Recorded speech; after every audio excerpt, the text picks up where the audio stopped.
11th-12th का जो time था that was during Covid, so I was at home, I was exploring a lot. तो उस time पे बुक्स में इतना इंटरेस्टिंग चीजें पढ़ने के बाद थोड़ा सा स्पेस मिला उस चीज को और एक्सप्लोर करने की. इससे पॉसिबिलिटीज क्या है करियर की, क्या कर सकते हो. तो वो जो एक CUET PG की जर्नी थी कि किस तरीके से एग्जाम को प्रिपेयर करना है, वो कैसे स्टार्ट हुई? Another shocker for psychology students was I left maths in 10th and I was reintroduced to it.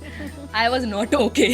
Psychology as a subject है, मतलब एज अ करियर आपने क्यों चूज किया? I remember one instance, जब मैंने साइकोलॉजी पढ़ना शुरू किया था, I called you once. मेरे को थोड़ा एंजाइटी हो रहा था. I was worried and I said यार मेरे को ना गट एंजाइटी है. And the first question you asked, do you know gut anxiety क्या होता है? Because I literally diagnosed myself कि मुझे गट एंजाइटी है. मैं anxious नहीं हूँ, मैं worried नहीं हूँ, मुझे है. I would say my peak was Vivekananda College. Everything it gave me, like it gave me a lot and everything it gave me stayed. Delhi University के मेरे पास दोनों campuses थे. And I was like, oh my god, I'm suffering from success. I hope सब इस success से सफर करें, सबके साथ ऐसा ही हो. Hello everyone, welcome to CUET PG अड्डा. मैं हूं मुस्कान गुप्ता, आपकी साइकोलॉजी की एजुकेटर. एंड आज हम बात करने वाले हैं कि किस तरीके से हर साइकोलॉजी स्टूडेंट जब एज अ करियर साइकोलॉजी को चूज़ करता है एंड सोचता है कि वो साइकोलॉजिस्ट बनेंगे या थेरेपिस्ट बनेंगे, तो उनको बहुत डिफ़िकल्टीज आती हैं. उन्हें नहीं समझ आता कि अपना स्कूल से बैचलर्स में कैसे ट्रांसफ़र करें एंड बैचलर्स से मास्टर्स तक की जर्नी को कैसे स्मूदन किया जाए. तो उसी चीज़ को और सिंप्लीफाई करने के लिए मैं आज लेके आई हूँ आपके लिए गेस्ट. वो है वर्तिका कसाना, जिन्होंने अपनी bachelors in applied psychology honours करी है Vivekananda college university of Delhi से. एंड अभी करेंटली वो अपनी मास्टर्स इन साइकोलॉजी कर रही हैं department of psychology university of Delhi से. एंड उसके साथ साथ वो फाउंडर हैं कॉन्वोकेयर इंडिया की. ये एक ऐसी मेंटल हेल्थ सोसाइटी है जो उन्होंने अपने यूनिवर्सिटी लेवल पे स्टार्ट करी थी एंड आने वाले टाइम में वो एक नॉन प्रॉफिट ऑर्गेनाइजेशन से रजिस्टर होने वाली है. बाकी क्योंकि मैम का CV इतना ज़्यादा हैवी है, सब मैं नहीं बता पाऊंगी, बाकी हम मैम से जानते हैं. Okay, thank you for this introduction. तो जैसा कि अभी आपने बताया कि I did my graduation from Vivekananda college university of Delhi. During my bachelors I tried exploring a lot of different areas, not only in psychology but community services, dramatics and a lot of areas. So talking about my journey in bachelor's, I did my like I worked with YMH, I worked with Sangat India, I also worked for World Federation for Mental Health. Apart from that, I also tried teaching class 11th and 12th students. Then I also worked in community services. After that, I started Convocare, and with Convocare, I got opportunity to work with a lot of college societies. So different societies in all the Delhi University colleges. Also, Convocare as an organization gave me a platform to connect, to network, and I also hosted you once. So that is how the psychology community works. Everybody is so supportive. Like if I am hosting you one day, the other time I could be the guest. So this is how the environment works. And बाकी experience I guess we'll walk through. तो पहला question ना मेरा ये है वर्तिका आपसे कि ये जो साइकोलॉजी एज अ सब्जेक्ट है, मतलब एज अ करियर आपने क्यों चूज़ किया? 11th और 12th में जब वापस से मैथ्स और साइंस के बाद मेरे को ऐसे सब्जेक्ट्स मिले that were my comfort zone, तो उस टाइम पे जो भी मेरे पास सब्जेक्ट्स थे वो सारे ही बहुत इंटरेस्टिंग थे. उस टाइम पे एक नई चीज़ इंट्रोड्यूस हुई थी, वो साइकोलॉजी था मेरे लिए. उससे पहले मैंने कभी नहीं सुना था सब्जेक्ट के बारे में, कभी नहीं जाना था. और 11th-12th का जो टाइम था that was during Covid, so I was at home, I was exploring a lot. तो उस टाइम पे बुक्स में इतना इंटरेस्टिंग चीज़ें पढ़ने के बाद थोड़ा सा स्पेस मिला उस चीज़ को और एक्सप्लोर करने का कि तुम इससे पॉसिबिलिटीज़ क्या है करियर की, क्या कर सकते हो. And one thing I was very sure about what I want to do is make some impact, whether it's in social work. My one area of where I wanted to be was social work. So I just wanted to make some impact in any way possible. So I was exploring social work, I was exploring journalism once. Then I explored psychology, and then with psychology I realized that even if I go in this field and even if I start exploring और कुछ नहीं भी काम करता, there are so many options, there are so many areas where I can go. So मुझे एक backup नहीं रखना पड़ रहा था साइकोलॉजी के लिए, क्योंकि वो सब चीज़ें कवर कर रहा था, सारा एलिमेंट्स कवर कर रहा था. उसके अलावा जब तुम साइकोलॉजी शुरू में पढ़ने लगते हो तुम्हें सब रिलेटेबल लगता है, तो it was very relatable. I remember one instance, जब मैंने साइकोलॉजी पढ़ना शुरू करा था, आई कॉल्ड यू वंस, मेरे को थोड़ा एंजाइटी हो रहा था, I was worried and I said यार मेरे को ना गट एंजाइटी है. And the first question you asked, do you know gut anxiety क्या होता है? Because I literally diagnose myself कि मुझे गट एंजाइटी है, मैं एंशियस नहीं हूँ, मैं वरिड नहीं हूँ, मुझे है. तो उस तरह से एक थोड़ा जानना शुरू हुआ मेरे को कि अच्छा नहीं है. तो ऐसे मतलब you can be worried, you can be anxious. तो वहाँ से एक थोड़ा कनेक्ट बना सब्जेक्ट के साथ and I chose to pursue this. Hopefully CUET तब नहीं था हमारे टाइम पे. It was very, the process was very easy during my bachelor. So I got a seat in Delhi university and I thought to give it a try. So I think मुझे ना अभी बता देना चाहिए हमारी ऑडियंस को कि एक्चुअली में वर्तिका और मैं, हम लोग स्कूल से ही साथ हैं. तो वर्तिका मेरी जूनियर थी, तो हमारी जो साइकोलॉजी की जर्नी है हम लोग साथ में ही आई थिंक परस्यू करते आ रहे हैं. 11th में मैंने चूज़ किया साइकोलॉजी एज अ सब्जेक्ट, फिर उसके 2 साल बाद तुम्हें चूज़ करना था, मैं पास आउट हो गई, ये चलता रहा. तो अभी भी कभी भी रैंडमली वर्तिका का कॉल आता है एंड वर्तिका मुझे बोल रही है दीदी ये कैसे करूँ, ये किस तरीके से होगा.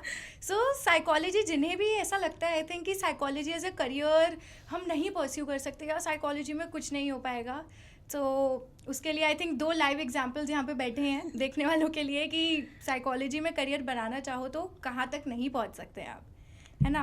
तो अब इसके बाद वर्तिका, आपने जो अपनी बैचलर्स करी है विवेकानंदा कॉलेज से, वहाँ पे आपको ओवरऑल 3 साल का एक्सपीरियंस कैसा रहा? जैसे हम लोग ये तो सुनते हैं कि दिल्ली यूनिवर्सिटी में जाना है, तो वहाँ का कल्चर कैसा है, टीचर्स एंड जो आपने सब्जेक्ट्स पढ़े उनमें से कौन से सबसे फेवरेट आपके लगे?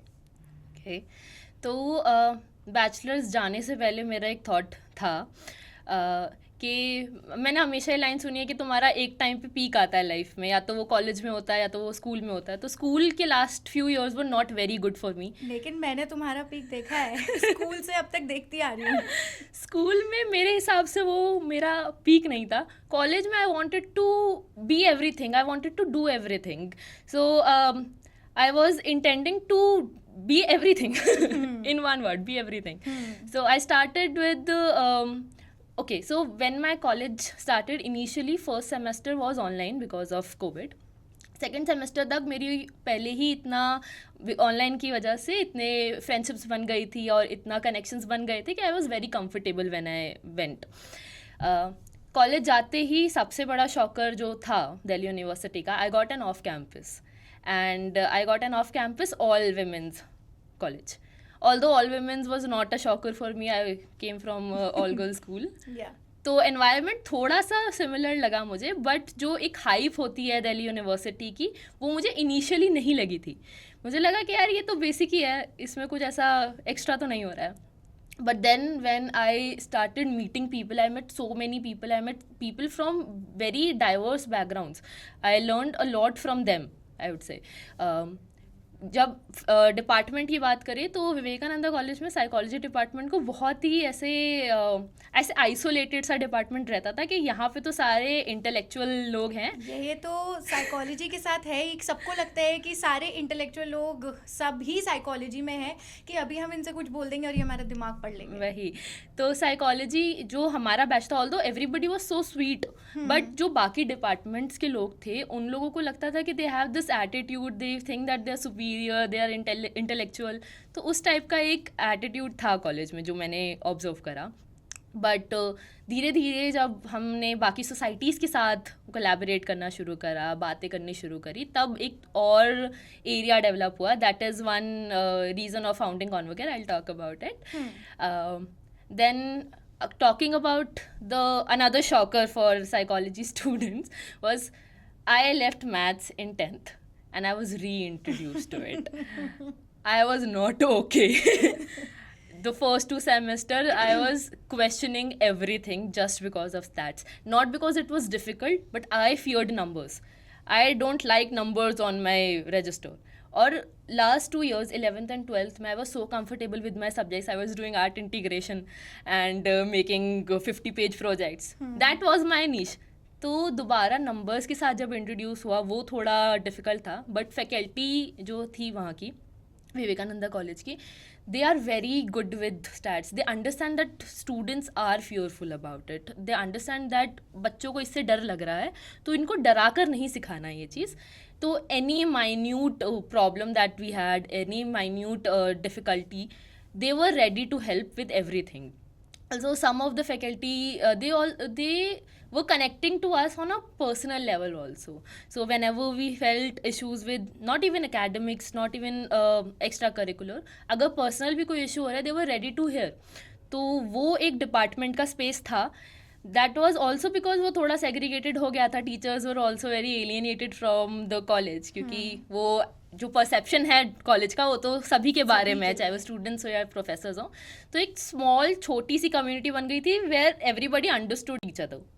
तो बैचलर्स का initial experience was quite comforting.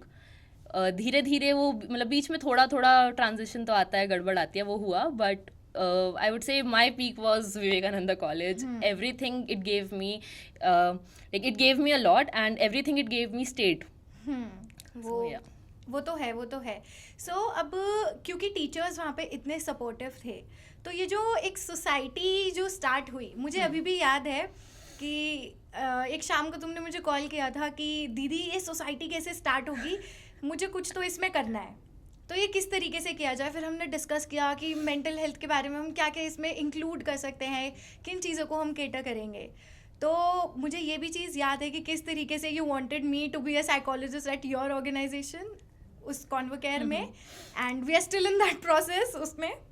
तो अब आप ये बताओ कि अगर कोई भी as a student Delhi university, मतलब ये नहीं कि सिर्फ स्पेसिफिकली साइकोलॉजी, पर दिल्ली यूनिवर्सिटी में कोई भी अगर कभी इनिशिएटिव लेके कोई सोसाइटी स्टार्ट करना चाहे, तो उसमें क्या एक प्रोसेस रहता है, किस तरीके से हमको क्या हियरार्की फॉलो करनी चाहिए? प्रोसेस से पहले you have to be very clear कि करना क्यों है.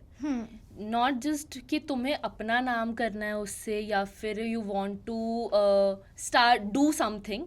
सिर्फ उस तरीके से हम इनिशिएटिव नहीं कॉलेजेस में कर सकते. You have to be very clear about what will be the outcome, what is the necessity. तो अगर विवेकानंदा कॉलेज की बात करूँ, जो हम भी आए थे फर्स्ट ईयर में, पहला क्वेश्चन जब हम सारी सोसाइटी की लिस्ट देख रहे थे, हमारा क्वेश्चन ये था कि यार एज साइकोलॉजी स्टूडेंट्स हम क्या ज्वाइन कर सकते हैं इसमें, where is the mental health society. तो तब हमने डिपार्टमेंट में बात करी, उन्होंने बोला it was initially stop because initiative नहीं था. तो दो चीज़ें हैं कॉलेज में, या तो इनिशिएटिव ही नहीं है बच्चों की तरफ से, या फिर उनके पास वो स्पेस नहीं है, या फिर ऑलरेडी बहुत सारा क्रिएट कर रखा है स्पेस. जैसे अभी आप देखोगे तो सारे कॉलेजेस में मेंटल हेल्थ सोसाइटीज़ हैं already. So initiative could also mean doing something in the society. You can think of a project, you can think of one area you want to cater to, उसको कैसे कर सकते हैं, तुम्हारा vision क्या है उसके बारे में. और वो इनिशिएटिव ज़रूरी नहीं है to start something very new. You can go to the existing societies, existing structures in your college. Counselling cell होता है कॉलेज में, या फिर तुम्हारे डिपार्टमेंट ऑफ साइकोलॉजी के भी अलग अलग इनिशिएटिव्स होते हैं. They want to do something during the mental health awareness weeks. तो वहाँ पर आप इनिशिएटिव स्टार्ट करके देख सकते हो कि ये कैसा चल रहा है. या फिर if you have the zeal and if you have the space, तब एक पूरा प्रोसेस शुरू होता है, which involves having one teacher convener. You have to find somebody in the department who is aligned with your vision, who sees potential in what you want to do. एक ऐसा बंदा आपको अपने डिपार्टमेंट में ढूंढना पड़ेगा. सो जब आप बात कर रहे हो टीचर कन्वीनियर की, तो मुझे ऐसा लगता है कि टीचर कन्वीनियर एक ऐसे पर्सन हो सकते हैं जो एक ब्रिज बनेंगे आपके स्टूडेंट्स का और जो एक्चुअली में हायर अथॉरिटीज़ हैं, यानी कि आपके प्रिंसिपल हो गए, तो उनके बीच में एक ब्रिज आपका टीचर कन्वीनियर जो है वो बनेंगे. यस, क्योंकि अगर इनिशियली हम कॉन्वोकेयर का पूरा ड्राफ्ट लेकर प्रिंसिपल के पास जाते, वो पहला क्वेश्चन ये पूछती कि डिपार्टमेंट से कौन है आपके साथ included. And when you are talking about mental health, you need to have some supervision. You need as a bachelor student you need to have supervision. उसके लिए भी हमें एक टीचर कन्वेनर की ज़रूरत थी who is trained, who is a professional. तो हमारा फर्स्ट प्रोसेस ये था कि हम अपने टीचर कन्वेनर के पास गए. मतलब we talk to many teachers in the department, और हमारे पास सबको बच्चों को पता होता है कि अच्छा ये दो हैं, इनसे हमारी थोड़ा सा मैच होता है आइडियाज. हर यूनिवर्सिटी में, हर डिपार्टमेंट में ऐसे टीचर्स तो मिलेंगे कि कभी भी जा सकते हैं. हाँ, तो पहले उनके पास जाना है. और उनसे डिस्कस करके वो भी मेरे को लगता है कि professors they want you to do something, बस ये नहीं है कि उनके पास आ जाए सारा बात या फिर तुम बीच में छोड़ दो.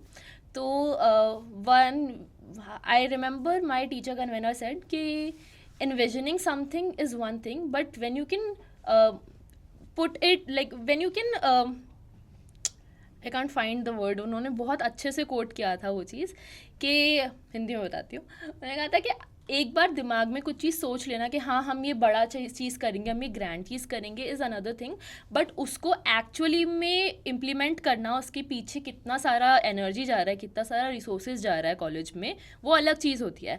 एंड वहाँ पे उन्होंने एक और मोटिवेशनल लाइन बोली थी हमें कि ऐसे तो बहुत सारी सोसाइटीज़ आती है, बनती है और बंद हो जाती हैं, तो if you want to do that तो देख लेना, वरना अगर चला सकते हो तो चला लेना.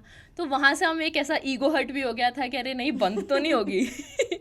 तो वहाँ से एक अंदर से इनिशिएटिव था, अंदर से एक मोटिवेशन थी कि अब यहाँ से बंद नहीं होना चाहिए, इन्होंने इतना बोल दिया कि बंद हो जाता है सब. तो वो था. उसके बाद फिर जब हमने एक इनिशियल आइडिया बनाया, उन्होंने उस आइडिया को जाकर जो हायर अथॉरिटीज़ हैं कॉलेज में वहाँ पे प्रेजेंट किया. अब क्योंकि एग्जिस्टिंग कोई स्ट्रक्चर नहीं था कॉलेज में, उन्होंने हमें एक चांस दिया कि you can try this, you can do this. उन्होंने बोला कि आप इसको as a mental health initiative register कर लो. हम उसको सोसाइटी नहीं करना चाहते थे, क्योंकि when you register something as a society initially, तो वो ऐसा चला जाता है कि वो कॉलेज उस पर अपना अथॉरिटी हो जाता है कि हमें रिसोर्सेज, अगर हमें बजट भी लेना है तो हमें कॉलेज से लेना है, तो बहुत लंबा प्रोसेस हो जाता है. हमें जल्दी करना था कुछ, like we wanted to prove ourselves. हाँ, क्योंकि मुझे याद है I think mental health day भी पास ही था. It was our first event was during the suicide prevention week. तो हमें शुरू करना था कुछ, हमें प्रूव करना था अपने आप को उस टाइम पे. तो we started as a initiative, student led initiative. इसीलिए वो कॉलेज ने थोड़ा पुश कर दिया कि अच्छा चलो साइकोलॉजी डिपार्टमेंट के बच्चे पहली बार कुछ करना चाहते हैं, let's give them a chance. उसके लिए फिर हमने 1-2 इवेंट्स करे. वन इवेंट जो हमने ऐसा प्लान नहीं करा था, जैसा वो हो गया, and that caught everybody's attention. So we did one event for anti bullying week. वहाँ पे हमारा प्लान ये था कि एक सिंपल इवेंट होगा, हम एक मिरर लेकर जाएंगे और उसको पेस्ट कर देंगे and we'll talk about your reflections. Okay. But रास्ते में जब मैं वो मिरर लेकर जा रही थी स्कूटी पे, वो मिरर टूट गया. एंड सुबह 8 बजे हम लोग खड़े हुए हैं कि यार हमारे पास एक ही वो था जो हमें प्रेजेंट करना था, वो टूट गया है, अब क्या करें. एकदम से आइडिया आया कि इसको हम जैसे किंसुगी टाइप का होता है उस तरह से मिरर को सबको जोड़ते हैं. And we fix that mirror. ऐसे छोटा छोटा क्रैक्स था, उसमें ग्लिटर भरा. And we wrote that the reflections that you see in the mirror are distorted by the socially constructed ideas of beauty. And that resonated a lot with students, क्योंकि anti bullying के time पे हम वो कर रहे थे. लोगों ने एकदम से उसको देखा कि अरे मतलब it caught a lot of attention कि बीच में एक मिरर है टूटा हुआ है, and the line was very powerful. And it was very aesthetic also. So one thing about mental health awareness is it has to look aesthetically pleasing, तो वो catch करता है attention. तो लोग फिर catch ही हो गए. हाँ. ये तो है. तो वो एक इवेंट था, वो एक एक्टिविटी थी जिसने बहुत अटेंशन कैच करा. And that activity was the reason why Convocare was selected as the best practice in college for NAAC 23. तो वहाँ से एक पुश मिला हमें, वहाँ से एक जर्नी हमारी शुरू हुई. तो that was how we started. Okay, so I think ये सब करते करते इतने सारे इवेंट्स सब चलता रहा और 3rd ईयर तो आपका फाइनल ईयर तो आ गया था, राइट? उस टाइम पे एक ये भी कंफ्यूजन चल रही होगी कि 4th ईयर लेना है या नहीं लेना है. सो क्या आपने चूज़ किया था 4th ईयर? हमारे टाइम तक इतना ज़्यादा नहीं था 4th ईयर के लिए. वो शुरू ही हो रहा था, तो हमें ऐसा चांस नहीं मिला था कि हम 4th ईयर देखें, या फिर तब तक डिपार्टमेंट में इंट्रोड्यूस नहीं हुआ था, क्योंकि तब तक गाइडलाइंस बहुत क्लियर नहीं थी. उन्होंने बोला था कि आएगा, बट अभी तक डिपार्टमेंट या कॉलेज का डिसीजन होगा एंड में. तो तब हमें चॉइस नहीं थी ये लेने की. तो आई वॉज वेरी श्योर कि 3rd ईयर करके मास्टर्स करनी है, और उसके बाद आके देखते हैं क्या करना है. ठीक है. सो अब इतने सारे इवेंट्स के बीच में मुझे फिर से एक चीज़ याद आ रही है कि कॉन्वोकेयर सोसाइटी रजिस्टर हो गई, मेरे को एज अ गेस्ट आपने बुला लिया, एक बहुत ही ग्रैंड इवेंट हमने किया था वहाँ पे, ठीक है. उसके बाद फिर एक बारी दिसंबर में मुझे कॉल आया कि अब मास्टर्स के कॉलेज का क्या करना है ना. तो फिर उसके बाद जनवरी में फिर आया कि दीदी हेल्प करो, बुक्स चाहिए, रिसोर्सेज चाहिए, कुछ समझ नहीं आ रहा है. सो तब हमारा CUET PG भी उसी टाइम पे थोड़ा इंट्रोड्यूस हुआ था. एंड वही एक जरिया था हमारा कहाँ पे जाने का, सेंट्रल यूनिवर्सिटीज़ में, जहाँ से एक यूनिवर्सिटी जहाँ से आप मास्टर्स कर भी रहे हो. सो वो जो एक CUET PG की जर्नी थी कि किस तरीके से एग्ज़ाम को प्रिपेयर करना है, वो कैसे स्टार्ट हुई? CUET के लिए सबसे पहला तो समझ ही नहीं आ रहा था शुरू कहाँ से करना है, because when you look at the syllabus it's very vast. उन्होंने सिर्फ टाइटल्स दे रखे हैं, उसके अंदर क्या आएगा कैसे आएगा कोई आइडिया नहीं है. ऑल्सो मैंने तो बैचलर्स के टाइम पे भी CUET नहीं दिया था, तो मेरे को बिल्कुल आइडिया नहीं था. 11th-12th हमारा कोविड में चला गया सारा, तो इस टाइप के एग्ज़ाम्स का बहुत ज़्यादा प्रेशर फील हो रहा था एक तो, और कोई आइडिया नहीं था, कोई क्लैरिटी ही नहीं थी कि कैसे करना है. तब मैंने कॉल्स करना शुरू करा था, बिकॉज थोड़ा जो लोग कर चुके हैं उनको पता होता है, या फिर जो लोग पढ़ा रहे हैं उनको पता होता है. तो I reached out to you. तो CUET के टाइम पे मैंने जब आपको कॉल किया था, आपने बोला था कि start with the very basic. तो बेसिक में मैंने आपसे 2-3 बुक्स पूछी थी जो बेसिक साइकोलॉजी वाली बुक्स होती हैं. अब मेरे को लगा कि यार ये तो मैं काफ़ी टाइम से पढ़ रही हूँ, इसमें मैं ऐसा क्या पढ़ लूँगी, क्योंकि थोड़ा थोड़ा तो सेमेस्टर में पढ़ा ही हुआ था, बट इतना डेप्थ में नहीं पढ़ा था. तो मेन जो शुरू हुआ, जब तक जो कॉन्फिडेंस था कि अरे हाँ ये तो आता है, मेमोरी हाँ आता है, इंटेलिजेंस आता है, वो एक था. बट जब मैंने MCQs करना शुरू करा, पहले ही हफ्ते मैंने MCQs देख लिए थे, एंड आई थैंक गॉड कि मैंने देख लिए थे.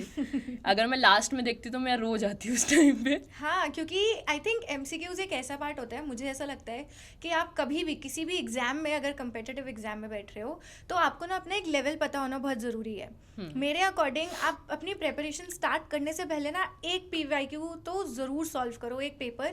उससे आपको एक आइडिया लगेगा कि एक्चुअली में मेरा लेवल कहाँ है और 75 में से मेरे कितने क्वेश्चंस ठीक हो रहे हैं. फिर उसी के बाद ही ना क्या होगा, आपको एक अंदर से मोटिवेशन आएगी कि यार लेवल तो थोड़ा कम है, इसमें तो मुझे ड्यू या टेस्ट नहीं मिलेगा, तो मेहनत करनी पड़ेगी. तो वहाँ से वो एक थोड़ा डर भी था जब MCQs देखे. तो बेसिक जब शुरू करा MCQs वगैरह, तो पहले मेरा फोकस था कि मैं सेल्फ स्टडी करके या फिर थोड़ा थोड़ा कॉन्सेप्ट समझ के कर लूँ. बट कुछ कॉन्सेप्ट होते हैं जो तुम्हें टेक्स्ट, तुम उसको 4 बार पढ़ रहे हो बट वो समझ नहीं आ रहे, वो लाइन बस ऐसे घूमे जा रही है. मैं काफ़ी सारे मोमेंट्स ऐसे होते थे कि मैं पढ़ रही हूँ टेक्स्ट और मैं बस उसको पढ़े जा रही हूँ, मुझे कुछ समझ नहीं आ रहा है. और 4 बार पढ़ने के बाद मुझे लगता था यार मैं बेसिक इंग्लिश क्यों नहीं समझ आ रही है मुझे. तो वो हुआ. तो उस टाइम पे मैंने कॉल करके 1-2 चीज़ें पूछी कि ये कैसे कॉन्सेप्ट चलता है ये, क्योंकि जब तक कॉन्सेप्ट की क्लैरिटी नहीं है तब कितने भी क्वेश्चंस आ जाए, कितने भी MCQs आ जाए, मैं सेम MCQ अगर अलग ऑप्शन या अलग तरह से फ्रेम हो जाए, मैं नहीं कर पाती उस चीज़ को. तो कॉन्सेप्ट क्लैरिटी के लिए मैंने काफ़ी सारी चीज़ें पूछी, बहुत ज़्यादा डिस्टर्ब करा बीच बीच में.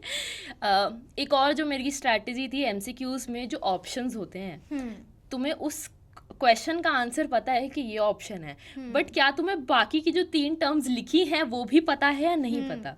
तो वो एक मेरा मेन चीज़ था जो I don't think many people follow, but I would suggest कि ये फॉलो करना चाहिए. बिल्कुल करना चाहिए. तो जैसे मान लो हमारे CUET PG में 75 क्वेश्चंस आते हैं, ठीक है, हर एक क्वेश्चन का 4 मार्क्स है एंड नेगेटिव मार्किंग उसमें अलग से है. तो मॉक टेस्ट की प्रिपरेशन हमें कुछ इस तरीके से करनी चाहिए कि एक क्वेश्चन जब हम कर रहे हैं अटेम्प्ट, करेक्ट आंसर तो हमें पता है, पर वो जो बाकी के 3 इनकरेक्ट हैं, हो सकता है वो किसी और ऐसे कॉन्सेप्ट से जुड़े हों जिसका रिवीजन हो जाए. कई बार कुछ नया टॉपिक भी निकल के आ जाता है, कोई नया वर्ड मेंशन हो जाता है. तो इस तरीके से मुझे ऐसा लगता है कि आपके अच्छे खासे 400 टॉपिक्स तो आराम से 300 से 400 टॉपिक्स आराम से प्रिपेयर हो जाते हैं एक मॉक टेस्ट लगा के.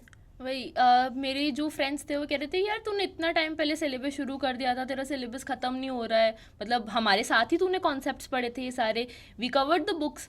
मैंने कहा बुक्स हो गई है, बट उसके बाद जो MCQs हैं उसके बाद बहुत सारी चीज़ें निकल के आ रही है, बहुत सारा इन्फॉर्मेशन आ रहा है. और क्योंकि वो मैंने MCQs के थ्रू सिर्फ उस टर्म से समझा है, it was easier for me to retain it. ऐसा नहीं है कि मैं बस थ्योरी पढ़ती जा रही हूँ. वो उस टर्म से मैं दिन में 2-4 टर्म्स ऐसी उठा लेती थी जो मैंने पहली बार सुनी है, या फिर जब मैंने देखा ही वो कॉन्सेप्ट पहली बार है. उसके अलावा जो मैंने एक चीज़ करी थी, although I was aiming for DU, मैंने सिर्फ DU के क्वेश्चन पेपर्स नहीं देखे थे. मैंने ट्राई किया था कि जितने भी यूनिवर्सिटीज़ पेपर कराती है, जैसे जामिया कराती है पेपर, BHU के पेपर हुए थे, सारे प्रीवियस क्वेश्चन पेपर्स मैं उनके भी देख लूँ, ताकि क्या पता कि उधर कुछ ऐसा क्वेश्चन पूछा हो इसी Right. कॉन्सेप्ट से जो मुझे नहीं आता हो. राइट क्योंकि जब हम मास्टर्स के किसी भी लेवल के एंट्रेंस के लिए प्रिपेयर कर रहे हैं, चाहे वो स्टेट लेवल हो, सेंट्रल लेवल हो या किसी भी तरीके से हो, तो उस टाइम पे जो एक चीज़ ये होती है ना कि आपका पूरा अंडर ग्रेजुएट का जो सिलेबस है वो आएगा, राइट. अब हर यूनिवर्सिटी का मतलब ऐसा नहीं है कि एक स्टैंडर्ड सिलेबस फिक्स है, तो इसीलिए कहीं से कोई एक पर्टिकुलर टॉपिक, कोई एक वर्ड आ गया, क्योंकि एनटीए तो चाहता ही है कि वो इंक्लूड करता जाए नई नई चीज़ें, राइट.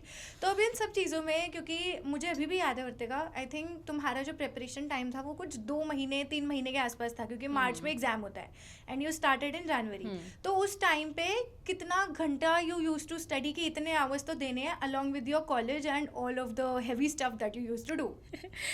मैं ट्राई करती थी, मतलब मैंने ऐसे आवर्स नहीं कर रखे थे कि मुझे 9 घंटे पढ़ना है, मुझे 10 घंटे पढ़ना है. मुझे बस ये रहता था कि मैंने जितनी देर पढ़ा है और जो चीज़ मैंने पढ़ी है वो ऐसे पढ़ी हो कि मुझे उससे दोबारा ना उठाना पड़े. That was my idea of, like that was my plan. College में भी जब क्लासेस के बीच में दिल्ली यूनिवर्सिटी में लास्ट सेमेस्टर में इतना क्लासेस वगैरह भी नहीं हो रही थी या फिर फ्री टाइम, क्योंकि प्रोफेसर्स को भी पता था कि हमारा एग्ज़ाम है, तो दे गेव अ स्पेस. तो वहाँ पे कॉलेज में, कॉलेज लाइब्रेरीज में थोड़ा सा स्पेस लेकर मेरा मेन यही था कि जितनी भी देर मैं पढ़ाई करूँ उतना मैंने उतना कवर कर लिया हो जितना मेरा आज का एम है. तो मेरा एम आवर्स नहीं था, मेरा एम टॉपिक था कि ये टॉपिक आज कवर हो जाना चाहिए. और उसके लिए मैंने ऐसे छोटे छोटे रिवॉर्ड्स रखती थी कि अगर मैंने ये वाला पूरा कॉन्सेप्ट, मेनली रिसर्च और स्टैट्स के लिए, क्योंकि वो मेरा बहुत स्ट्रॉन्ग एरिया नहीं है, तो जब रिसर्च और स्टैट्स आता था तो मैं अपने आप को मोटिवेट करती थी, अगर ये मैंने कंप्लीट कर लिया तो मैं शाम को जाके ये खा कर आऊँगी. Food was one motivation. Skinner must be happy. Positive reinforcement, Skinner must be happy. Works. Okay. हाँ, बाकी ऐसे छोटे छोटे ये था कि अगर कर लिया तो कॉल कर लूँगी, अगर कर लिया तो ये मूवी देखूँगी. जैसे छोटा छोटा मोटिवेशन रहता था मेरा. और आई थिंक मोटिवेशन से ज़्यादा जो प्रेपरेशन में काम आती है वो कंसिस्टेंसी है. कि ऐसा नहीं है तुम एक दिन 10 घंटे पढ़ के अगले दिन तुम 10 मिनट भी नहीं पढ़ पा रहे हो क्योंकि मोटिवेशन ख़त्म हो गई. तो थोड़ा थोड़ा भी करके अगर वो कंसिस्टेंटली चल रहा है 2 महीने, तो I think that is well and good. तो जैसा आपने मुझे बताया कि आपकी जो फैकल्टी थी, जो आपके टीचर्स थे यूनिवर्सिटी के, वो तो बहुत अच्छे थे, उन्होंने क्लासेस से चलो आपको थोड़ा सा टाइम दे दिया. और वैसे भी कम ऑन यार, दिल्ली यूनिवर्सिटी है, कितनी ही क्लासेस होती हैं. क्योंकि अभी भी मास्टर्स की जो सच्चाई है वो मुझे ही पता है वर्तिका. तो उसको देखते हुए अब सेमेस्टर एग्जाम्स तो आए ही होंगे, तो सेमेस्टर एग्जाम्स और सीयूईटी की जो प्रेप है एक, वो साथ में कैसे मैनेज करी? आई थिंक सेमेस्टर एग्जाम्स हुए होंगे, कुछ स्टार्ट हो गए होंगे अप्रैल के अराउंड, एंड एग्जाम है मार्च में, तो वो कोलैप्स कर रहे होंगे. अलॉन्ग विद दैट आपका प्रैक्टिकल्स भी होंगे साथ में, तो वो कैसे मैनेज किया? थोड़ा सा जो प्रॉब्लम आई वो प्रैक्टिकल्स में ही आई, क्योंकि सीयूटी के लिए तुमने इतना सारा चीज़ें कवर कर लिया ऑलरेडी कि सेमेस्टर एग्जाम में तुम्हें ज़्यादा प्रॉब्लम नहीं आने वाली है, क्योंकि तुम ऑलरेडी एक्स्ट्रा ही पढ़ चुके हो आई वुड से. तो लास्ट तक आते आते बहुत सारी चीज़ों के बारे में क्लैरिटी थी. बहुत सारे, अगर रिसर्च की बात कर रहे हैं हम, अगर जो भी मेरे ओबी के सब्जेक्ट थे लास्ट टाइम पे, या फिर जितनी भी चीज़ें नई इंट्रोड्यूस हो रही थी उसका कुछ बिट हम लोग सीयूईटी के टाइम पे पढ़ चुके थे. तो वो एक प्लस पॉइंट रहा लास्ट एग्ज़ाम में. जब प्रैक्टिकल्स की बात आई, वही है कंसिस्टेंसी. एक बार सीयूईटी हो गया तो हम बहुत ज़्यादा रिलैक्स मोड में नहीं गए थे, although we were relieved, but उसके बाद एक ना जो अलग से टेंशन शुरू होती है कि अब कट ऑफ कितनी आएगी, कितने मार्क्स आएंगे, क्या है, वो चीज़ें I try to block that. So also I would like to highlight, after my CUET exam, the first thing that I did was I made a chit where I wrote things I can control, things I cannot control. तो उसमें मैंने लिखा कि मेरी जो preparation थी, मैंने जो पढ़ा, वो सारी चीज़ें मैं कंट्रोल कर सकती थी, बट अब इसके बाद कितना कंपटीशन होगा फील्ड में, क्या कट ऑफ आएगी, या फिर कितने कॉलेजेस किस टाइम पे अपनी लिस्ट निकालेंगे, किस तरह से आएगा, वो क्या प्रोसेस होगा, वो मेरे कंट्रोल में नहीं है. तो I try to block that on the first day. Blocking that helped me make space for other things which include the last semester exams and practicals. तो I think वो block करना बहुत important है जब तक वो result नहीं आ पा रहा है. Right. तो that was one thing that helped. तो ये जो एग्ज़ाम एंजाइटी है, आपने बहुत अच्छी चीज़ एक मेंशन करी कि एग्ज़ाम दे दिया, उसके बाद हमें लगता है कि अब तो ठीक है, अब तो चिल सीन है। लेकिन वो जो एक चिल सीन है वो उस टाइम पे ना ख़त्म नहीं होता है। एग्ज़ाम के बाद आप एक और लूप में फंस जाते हो, और वो ये है कि अब रिजल्ट कब आएगा। अब रिजल्ट आ गया, उसके बाद फिर ये कंटिन्यूअस, मुझे लगता है एक सर्कल बन जाता है जहाँ पे हम बस एक बार ये सोचते रहते हैं कि किस तरीके से हमें हमारा कॉलेज मिल जाए, हम जाके स्टार्ट कर दें। बिकॉज आई थिंक इसी तरीके से हम लोग स्कूल से, बैचलर से, मास्टर्स करते हुए आए हैं, क्योंकि हमें कभी वो सपोर्ट नहीं मिला। तो वो जो एक मोटिवेशन वाला फैक्टर था, जैसे यू मेंशन कि आपने वो एक स्पेस अपना ब्लॉक कर दिया, राइट? उसके अलावा what other things helped you out कि ये जो एग्ज़ाम एंजाइटी है, ये जो आप एक लूप में फंस जाते हैं बच्चे, उसको और किस तरीके से कम किया जा सकता है? One thing that help me इसके बाद वॉज एक तो जो तुम्हारे आसपास लोग हैं वो आई थिंक बहुत ज़्यादा मैटर करते हैं इस चीज़ में। तो I constantly use to call you and call other people कि अगर नहीं हुआ तो क्या होगा, अगर ये होगा तो क्या होगा। तो वहाँ से एक वो आता है कि they talk about their journeys, they talk about different areas, they talk about क्या क्या और पॉसिबिलिटीज़ हैं। आई थिंक वो एक बहुत ज़्यादा प्लस पॉइंट होता है। अगर आपका ऐसा सराउंडिंग नहीं है इस वक्त, अगर आपके पास उस टाइप के फ्रेंड्स नहीं हैं फॉर सम रीज़न अभी, तब भी आपके पास बहुत सारी रिसोर्सेज हैं। जैसे आपके पास बहुत एरियाज़ हैं। This is not the only exam that you can give. CUET के अलावा भी आपके पास और एग्ज़ाम्स हैं और एरियाज़ हैं। तो वो एक एरिया है जो आप एक्सप्लोर कर सकते हैं। आई थिंक मैं इसमें ही ऐड करूँगी कि CUET के अलावा, CUET तो एक नेशनल लेवल एग्ज़ाम हो गया, वो तो आपको देना ही देना है, उसमें कोई डाउट ही नहीं है। उसके अलावा जो आपके पर्टिकुलर स्टेट लेवल कुछ यूनिवर्सिटीज़ होंगी, आप उनके लिए भी अपीयर कीजिए। जैसे अगर मैं कुछ टॉप यूनिवर्सिटीज़ के नाम लूँ, तो जैसे क्राइस्ट यूनिवर्सिटी हो गया, उनका अपना खुद का एंट्रेंस और इंटरव्यू होता है, one can sit for that as well. Manipal है। तो ये कुछ ऐसी टॉप यूनिवर्सिटीज़ हैं, इंक्लूडिंग IIPR जिसका बहुत नाम है फॉर काउंसलिंग एंड रिसर्च। तो बच्चे इन यूनिवर्सिटीज़ के लिए भी अपीयर कर सकते हैं। जितना एक बच्चे के लिए एग्ज़ाम में अपीयर होना है, जितना खुद को एक पढ़ाई में हम जो झोंक देते हैं, उसके अलावा एक और चीज़ जो मैटर करती है कि आप किस एनवायरनमेंट में हो, किस सराउंडिंग में हो, वो बहुत ज़्यादा मैटर करता है ना? तो पेरेंट्स हो गए, फ्रेंड्स हो गए, आपके सीनियर्स, जूनियर्स, हर तरीके से हर कोई हेल्प करता है, राइट? तो वर्तिका, एक क्वेश्चन मुझे और है कि आपका CUET PG का स्कोर क्या था?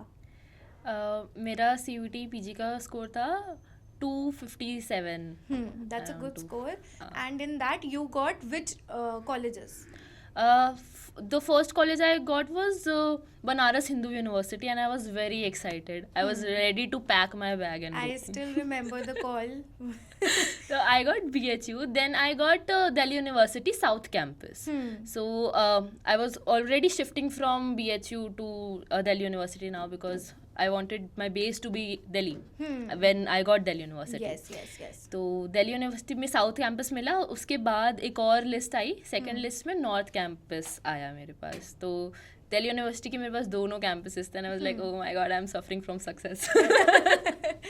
I hope सब इस सक्सेस से सफ़र करें, सबके साथ ऐसा ही हो। So then the main problem for me was to choose between the south and the north campus. Then I again called so many people. Mentorship is very important, guys. It is very important. I think mentorship से ना आपको एक guidance मिलती है कि ये path follow करना है, एंड जाएंगे करेंगे तो पता सब सही होगा। हाँ, मैंने अपने कॉलेज के सीनियर्स को फ़ोन करा जो ऑलरेडी दिल्ली यूनिवर्सिटी में है। मैंने प्रोफेसर्स को कॉल करा कि अब साउथ और नॉर्थ में से क्या कैंपस चूज़ करना है। तो उन्होंने मुझे सजेस्ट करा कि लुक फॉर द स्पेशलाइजेशन। तुम ये देखो कि साउथ कैंपस क्या स्पेशलाइजेशन ऑफर कर रहा है और नॉर्थ कैंपस क्या स्पेशलाइजेशन ऑफर कर रहा है तुम्हें। तो south was offering counselling and north was offering clinical and OB।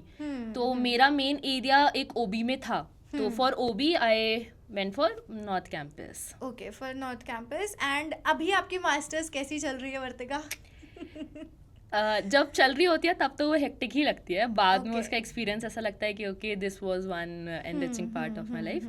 But masters का एक्सपीरियंस मुझे लगा था कि बैचलर जैसा ही होगा, क्योंकि क्या ही डिफरेंस आ रहा है। दिल्ली यूनिवर्सिटी है, कोर्स सेम है, but north campus main arts faculty is very different environment. वहाँ पर जो मैं बैचलर्स के टाइम पे थी बिल्कुल एक्सट्रोवर्ट एंड गोइंग अराउंड, वहाँ पे जाके एकदम तुम्हें शुरू में थोड़ा सा इंटिमिडेटिंग फील होता है, बिकॉज एवरीबडी लाइक जिसको भी तुम देख रहे हो, they look overqualified, they are so good at everything they are doing. तो वहाँ पर एक थोड़ा सा इंटिमिडेशन फील होता है. मुझे लगता है आपको थोड़ा सा नहीं होना चाहिए, because you are also one of that person जिनके पास अपनी एक ऑलरेडी बहुत ही हैवी रिज्यूमे के साथ आप चलते हैं.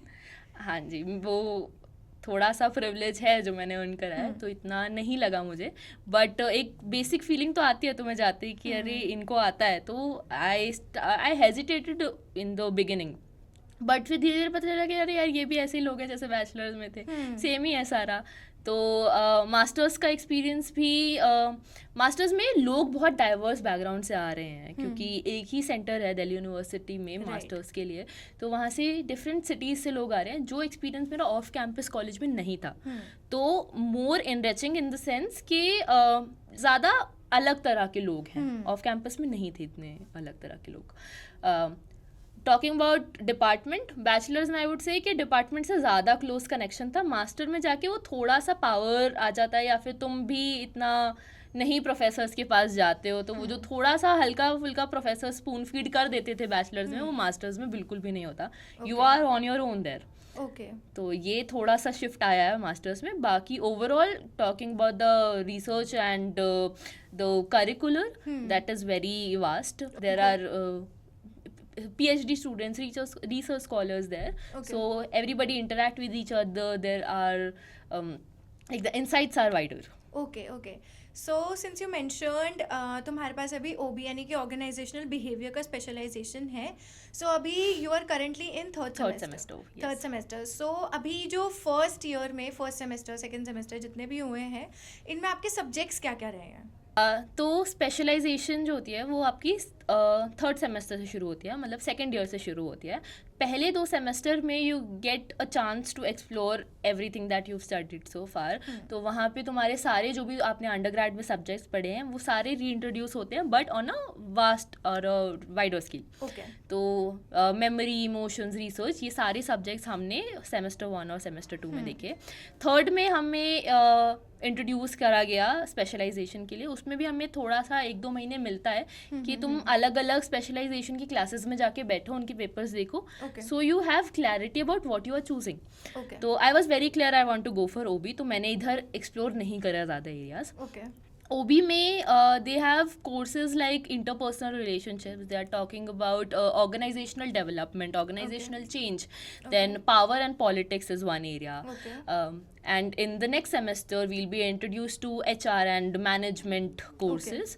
So mainly focusing on organizational restructuring, development, change, and also on the managerial and HR and so अब बात कर लेते हैं करियर्स के बारे में. बच्चों को ऐसा लगता है साइकोलॉजी एज अ करियर ले तो लेंगे, बट करेंगे क्या, है ना? तुमने तो अभी थर्ड सेमेस्टर में ही हो, you are working as well. Would you like to share? Yes. तो साइकोलॉजी में करियर का डर शुरू से ही रहता है, but I would like to mention the things that I was very scared about. As I mention कि स्टैट्स में मेरे को बहुत एकदम से डर लगा आते, रिसर्च में मुझे डर लगा. तो ये सारी चीज़ें इन्होंने ही मुझे हेल्प करा है आगे टू गेट अ जॉब शुरू में, because I have not completed my masters. तो मैं एकदम साइकोलॉजिस्ट या फिर as a like I can not work as a psychologist. तो I was looking for different areas of work. तो वहाँ से मेरे को एक अपॉर्चुनिटी मिली because I knew data, because I could understand what the data is trying to say. So currently I am working in a political consultancy firm as a management trainee, but I started in operations. So in operations I was expected to do the basic management, and because I was aware of data, I was aware of analysis, how to, like, what the data is trying to say. I was able to figure that out. I got the job very easily. And I remember I was sitting in office one day and I mentioned that I know SPSS. And somebody, he's a very senior person, and he is also an AI engineer. He turned his chair ऐसे around and was like कि तुम्हें SPSS आता है? मैंने कहा yes, I know the basics of SPSS. He was very he could not believe that I know SPSS from psychology background, because उनको लगा कि अरे ये तो बहुत ही डेटा वाली चीज़ है, बहुत ही अलग बैकग्राउंड की चीज़ है. तो वहाँ से एक मेरे को वो भी मिला, थोड़ा मोटिवेशन भी मिला कि अच्छा SPSS थोड़ा और सीख सकते हैं, इसकी तो वैल्यू है मार्केट में। राइट ये तो है। सो जितना हम रिसर्च और स्टैटिस्टिक्स से डर रहे हैं, आई थिंक उतना जितना हम, क्योंकि आज का जो टाइम है ना, it is all about data. अगर हम उस डेटा को सीख जाएंगे मैनेज करना, ऑपरेट करना, तो I think we would be able to have a stable career in the future, right? अब जैसे हमारा ये सेशन एंड हो रहा है वर्तिका, आई वुड लाइक कि आप जो भी साइकोलॉजी ऑडियंस हमारी इस पॉडकास्ट को देखने वाले हैं, आप उनको क्या एक मैसेज ऐसा देना चाहोगे जो उनकी इस साइकोलॉजी की जर्नी को, एंड एज वेल एज जो अपना ये CUET PG एग्ज़ाम के लिए बच्चे अपीयर करने वाले हैं, आप उन्हें ऐसी क्या मोटिवेशन लाइन देंगे? मोटिवेशन लाइन तो नहीं दूंगी, मैं आपको बोलूँगी कि आप कंसिस्टेंट रहे with whatever you are doing, and don't hesitate in asking for help. Right. If you have mentors around you, अगर नहीं भी हैं तो she is here to help you, to guide you. Reach out to your mentors. वो path तो at the end आपका ही है, बट वो एक थोड़ा सा गाइड कर सकते हैं कि ये भी तरीके हो सकते हैं या ये भी और रास्ते हो सकते हैं, आई वुड से। तो mentors are very important in this journey. बहुत ही छोटी कम्युनिटी है साइकोलॉजी की अभी, तो जितना आप लोगों से इंटरैक्ट करेंगे, नेटवर्क करेंगे, जितना लोगों से सीखेंगे, उतना ज़्यादा स्मूथ हो जाएगी जर्नी, और उतना बहुत मतलब उतना क्लैरिटी आपको मिल जाएगा इसको नेविगेट करने के लिए। Okay, thank you so much Vartika, and I feel so happy seeing you sitting beside me, कि आज हम बैठ के ये सेशन कर रहे हैं। You hosted me once and today I got the chance to host you, and I am so happy for that. तो आज के सेशन में इतना ही। अब मिलती हूँ मैं आपसे नेक्स्ट सेशन में, एंड जाते जाते चैनल को सब्सक्राइब भी करके जाइएगा। Bye bye, take care.